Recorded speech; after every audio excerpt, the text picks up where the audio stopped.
Hello students.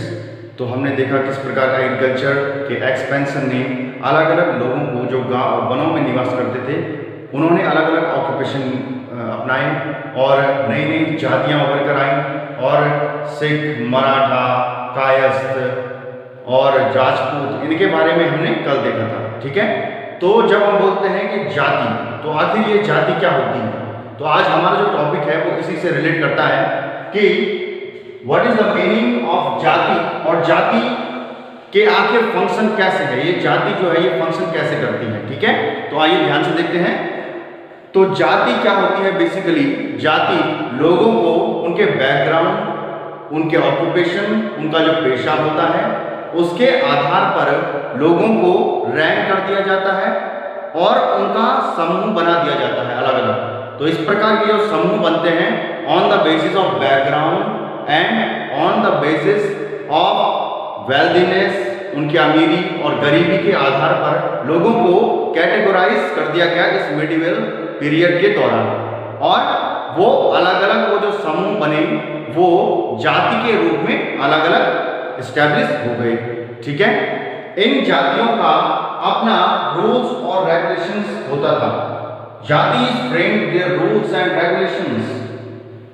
जातियां अपने rules और रेगुलेशन बनाती थी जो उस जाति के सभी सदस्यों को मानना आवश्यक था, और यदि कोई सदस्य जाति के द्वारा बनाए गए रूल्स और रेगुलेशंस को नहीं मानता है तो उसके लिए एक सभा थी, जाति पंचायत। जाति पंचायत एक ऐसी पंचायत थी जो उस जाति के वरिष्ठ लोगों की सभा थी। इसमें वयोवृद्ध जो जाति के लोग हैं वो उसके हेड होते थे और जाति पंचायत जो रूल्स और रेगुलेशंस हैं उनको देखती थी।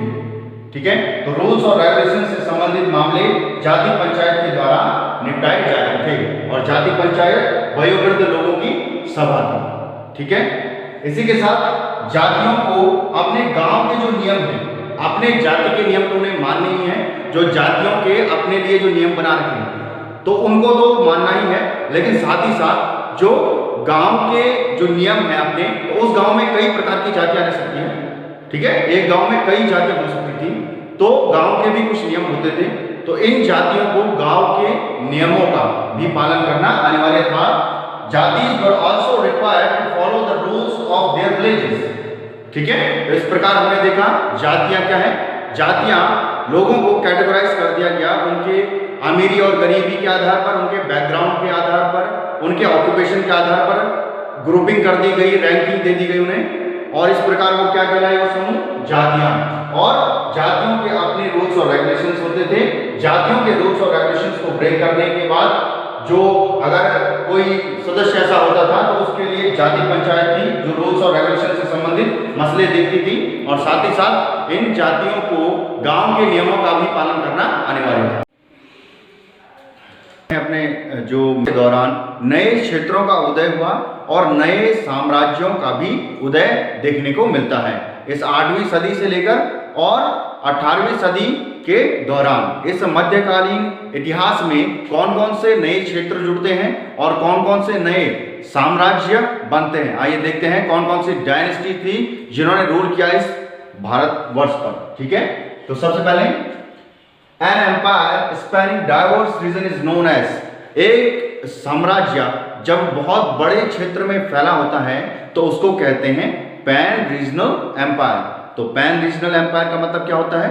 जब कोई साम्राज्य बहुत बड़े क्षेत्र पर विस्तृत हो। ठीक है, इसी के साथ वो कौन कौन से एम्पायर थे जिन्हें पैन रीजनल एम्पायर का दर्जा दिया जा सकता है?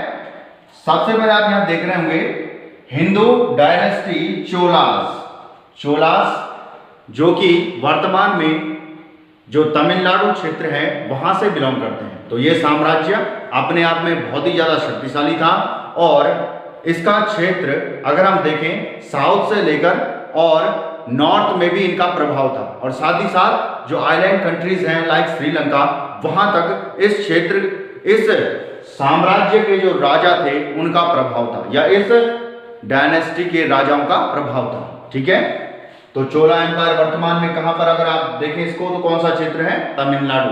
ठीक है, इसी के साथ Mughal dynasty, the founder of Mughal dynasty was Babur, ठीक है।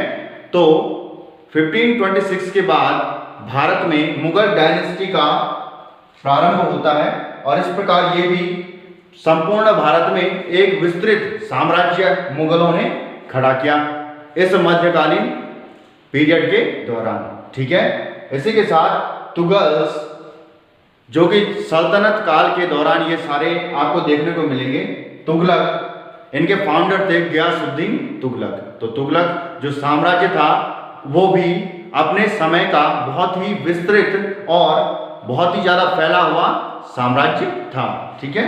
इसी के साथ खलजीज, तो जो खलजी साम्राज्य था इसके एक शक्तिशाली राजा जैसे हुए हैं अलाउद्दीन खलजी, ठीक है। तो उनके समय में खलजी डायनेस्टी जो है सदर्न इंडिया तक भी इसका प्रभाव फैला।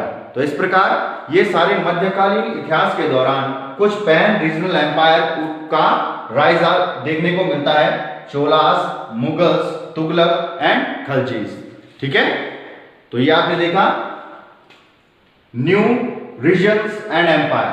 अब हम देखेंगे कि किस प्रकार नए धर्मों का उदय हुआ, ठीक है।